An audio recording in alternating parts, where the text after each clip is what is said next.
In this segment, we welcome in from Monongalia County Delegate Dave McCormick. He is a gentleman that I respect and love, but he hates chickens. He hates chickens so much he killed my chicken bill. Dave, can you hear us? I can. Can you hear me? I can hear you great. Good morning, sir. How are you? Oh, that was a wonderful introduction. Thank you. Dave did not like the idea that chickens could be in every home. Well, pluck. Dave, you represent Monongalia County. Give us a little bit of your background, where you come from, what you do, and why you decided to run. Sure. Thanks. Thanks, Mike. Appreciate you having me on. Good morning, John and John. So I've lived in Morgantown for 26 years in Cheat Lake, up near Cooper's Rock. You guys drive by that on your way south. And I grew up in Logan. My family's still there. I'm a Southern West Virginia boy at heart. I've made Morgantown my home. I love it here. I'm in the office furniture business, Omega Commercial Interiors. That's my company. I decided to run primarily, my main interest is economic development in West Virginia, no matter where it is or what county it's in. A rising tide lifts all boats, and I just didn't think there were enough people in the legislature that were business people, and frankly, and that's even historically there haven't been either. And I felt strongly about that. I've always had an interest in politics. I've been involved in politics my whole adult life. I operated a PAC for a while, and the opportunity presented itself, and I was encouraged to run. And frankly, I didn't know if time would allow me to do it. When you're running a company, and I've got 15 employees and an office in Charleston, an office in Morgantown, and I didn't know if it'd work out, but I gave it a shot, and it did. And I'm very pleased, and I'm proud of my employees, and it worked out well. And I've struck a balance between serving and work, and it's a pretty good place. So I'm really happy. So, Dave, you just served your first term. A lot of the freshmen will come down to Charleston, and the plan is to change the world, change the state.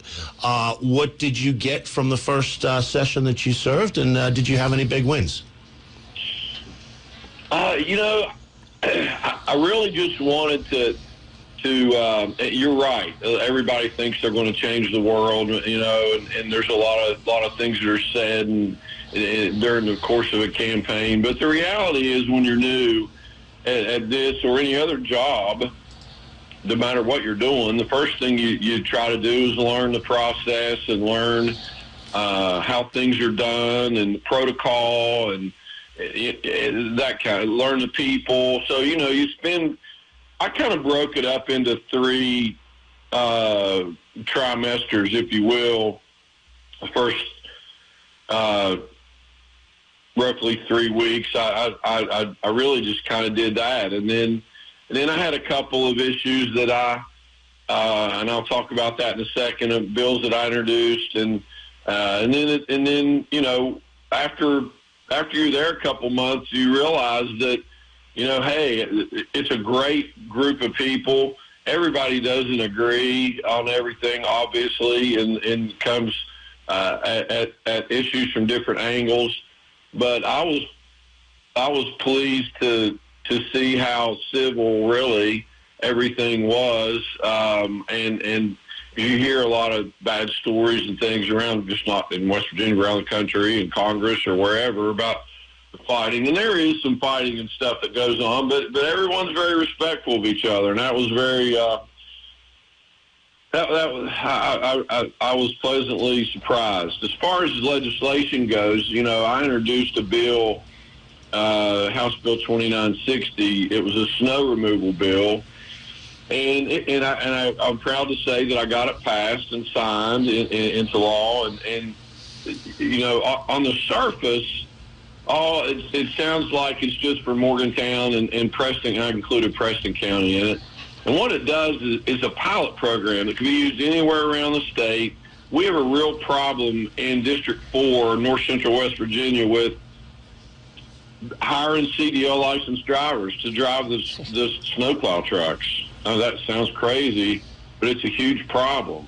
And, you know, if you have a CDL license, you can get a job driving a truck for an oil and gas company, let's say, and make almost twice what you could make starting out driving for the state. So we have a problem with that.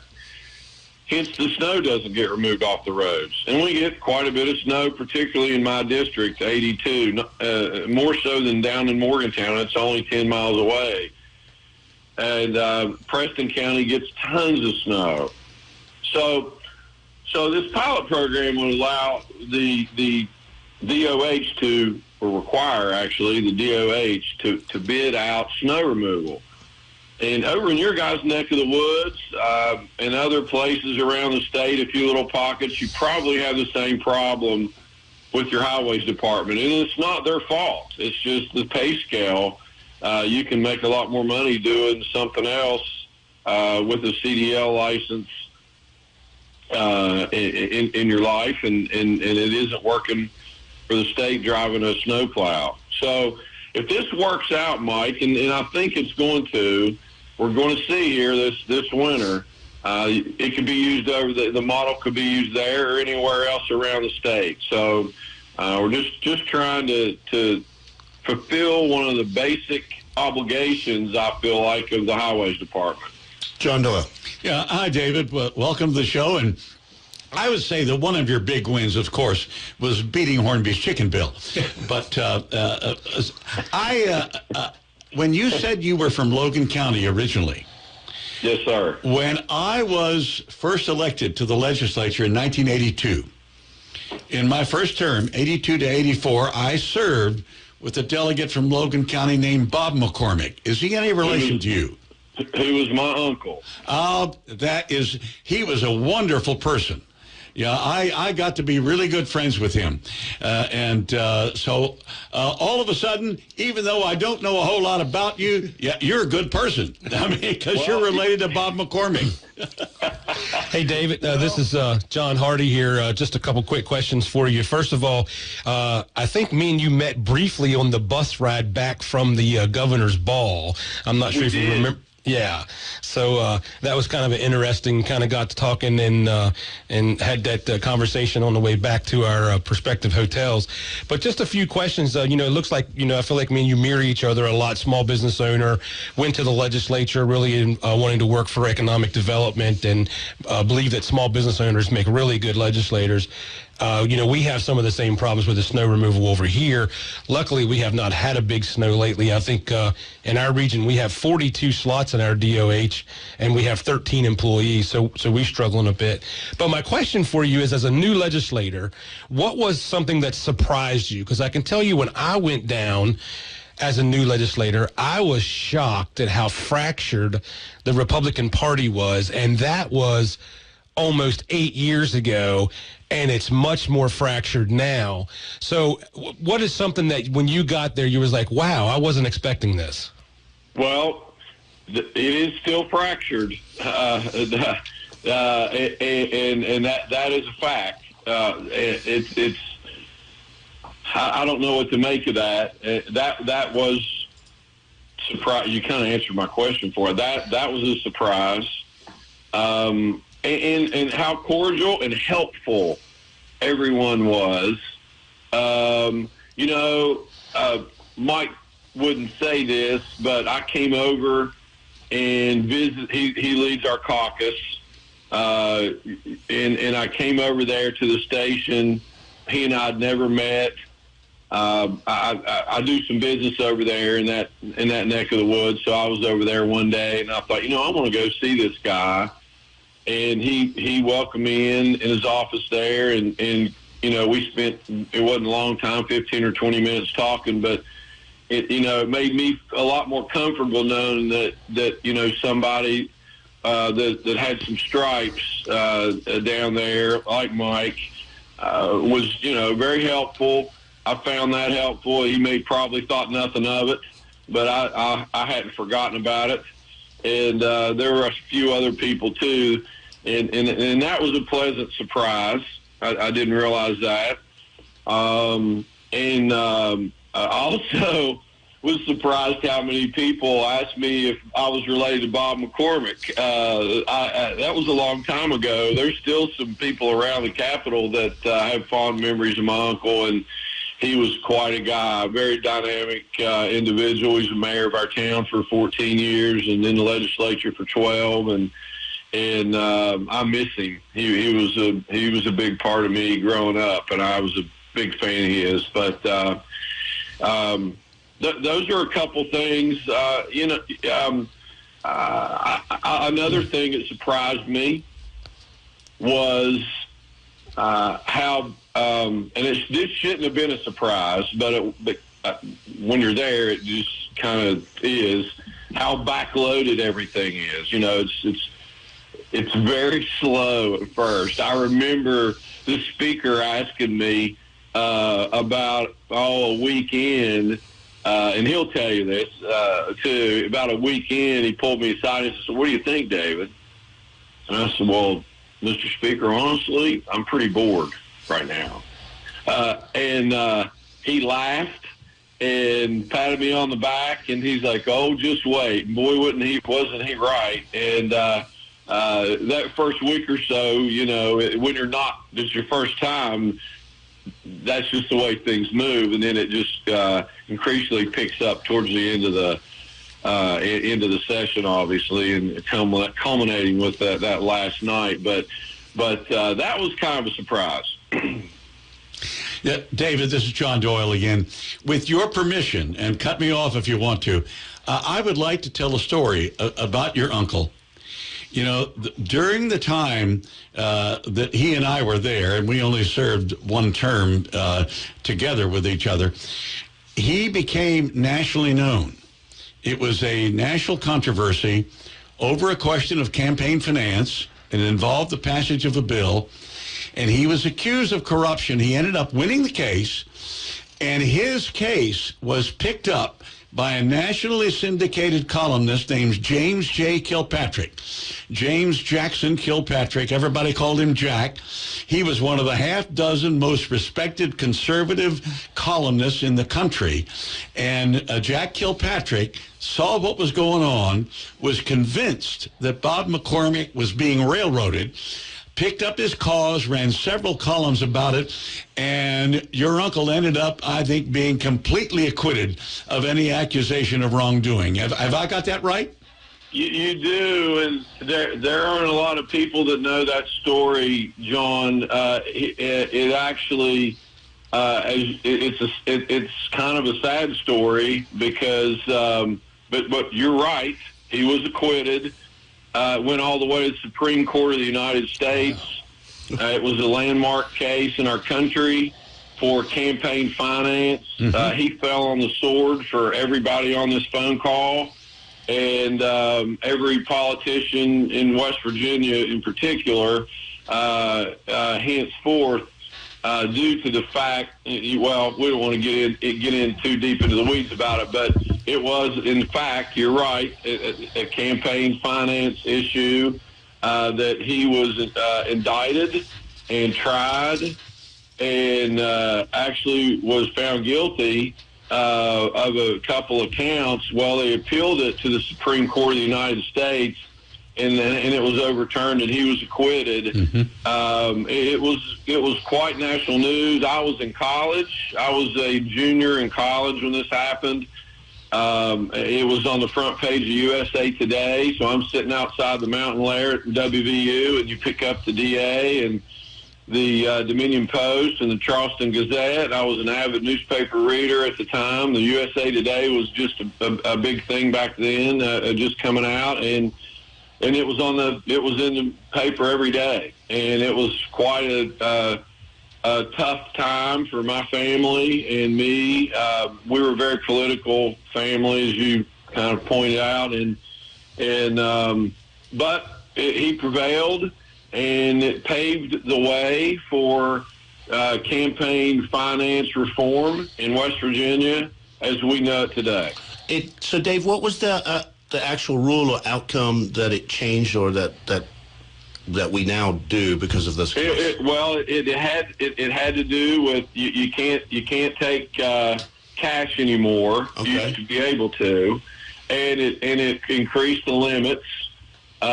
They've since been increased, but it was the Wild West, back up until the 80s, really, and it really put some guardrails. John, correct me if I'm wrong. You seem to know a lot about it too. It really put some guardrails on the limits and things like that. Yeah, that was the result of the trial. But what the Supreme Court ruling said was that what Bob McCormick was accused of, he was accused of taking a bribe, and he was saying, no, this is a campaign contribution. And what the U.S. Supreme Court said was, under the rules that were operating, that was a campaign contribution. He's not guilty. That is correct. That is exactly right. And, and honestly, any of us that have ever been in office would be guilty under those terms. I mean, we all take campaign contributions. We all vote on things that may or may not benefit an individual, company, or group. And Mike, he was found. Well, since we've gone down this rabbit hole, it was called the Little Brown Doctor Bill. It was, and what happened was in Logan County, at our hospital, there was a real shortage, and all across southern West Virginia. Philippine, we had a lot of Filipino doctors, and that reference was in the media. That's not my reference. That's what it was called.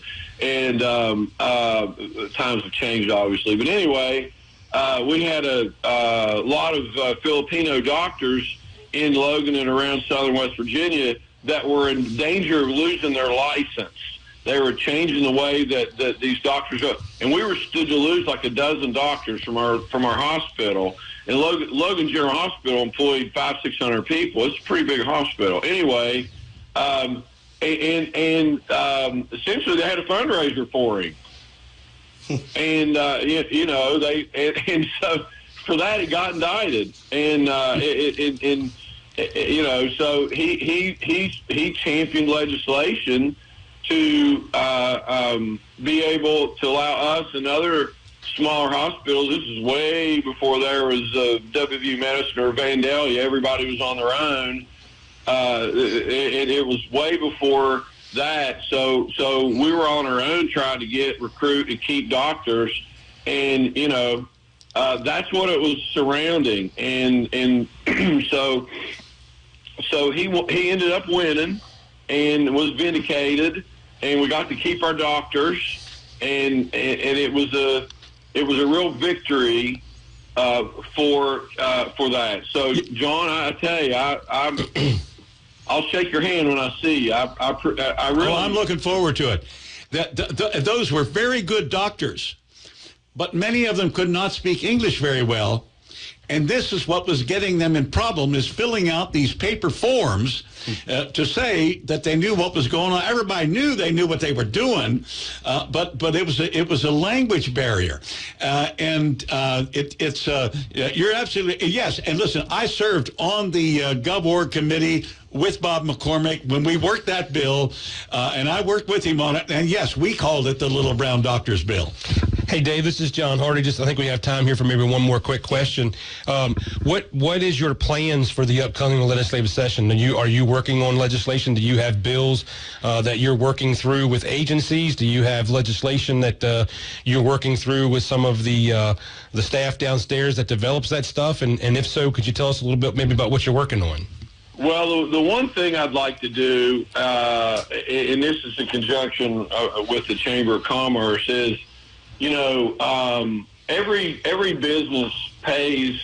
We have an unemployment fund obviously in West Virginia. And last time I checked, there was about $440 million in it. This is not part of the general revenue budget. It's essentially, you could think of it like a pension plan, and it's money sitting there that gets used. If you look at the historical data, you need about $250 million to run it, for it to be solvent. So in essence, we have a lot of extra money in that fund. Our unemployment rate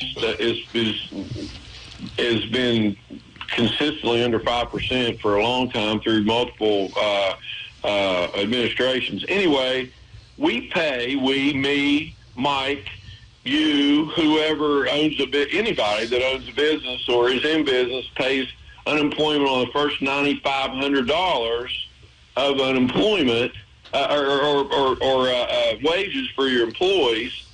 And your percentage you pay is based on your how much your company uses your the rate. unemployment fund. Yeah, your rate's based on that. So we pay that on the first $9,500 for every employee. I'd like to lower that to. Well, that was lowered at one time. That was at 75. Let me tell you something, Dave. The maddest I've ever been in the legislature, and Mr. Hornby was there that day in a caucus, was over the unemployment because the Senate was dead set that had to be raised, that unemployment was in trouble, and we needed to put more money into that fund, and they could not prove it. The Senate wanted to do it, and I'm not a union guy, never have been a union guy, but Evan Worrell, who's always been a strong union guy, brought all the information you could ever want to bring to show why that fund didn't have to be moved, and the Senate was holding up 3 really good House bills, really important bills for a crappy Senate bill. And so good luck doing anything. I know that the flavor has changed in the Senate and even has changed in the House since I left because, things turn very quickly. But I will tell you the maddest and probably the most vulgar I've ever been in the House was over unemployment. He was the Badger, the original. Yeah, well, I think we got about 60 seconds, Dave. It saves everybody money. There's no doubt about it. I think this is a doable thing. I think here's another thing you learn is everybody has all these big ideas they're going to do. You can only get done what can get passed. Mm-hmm. So, and what can get passed, you've got to figure out what is workable, what's feasible within the body and with your colleagues, and how you can justify it to whomever. And I think this is one. I'm going to try to just... Dave, I'm going to have to cut you off. We're out of time. I really appreciate your time this morning. Thank you for coming on. Look forward to seeing you in interims.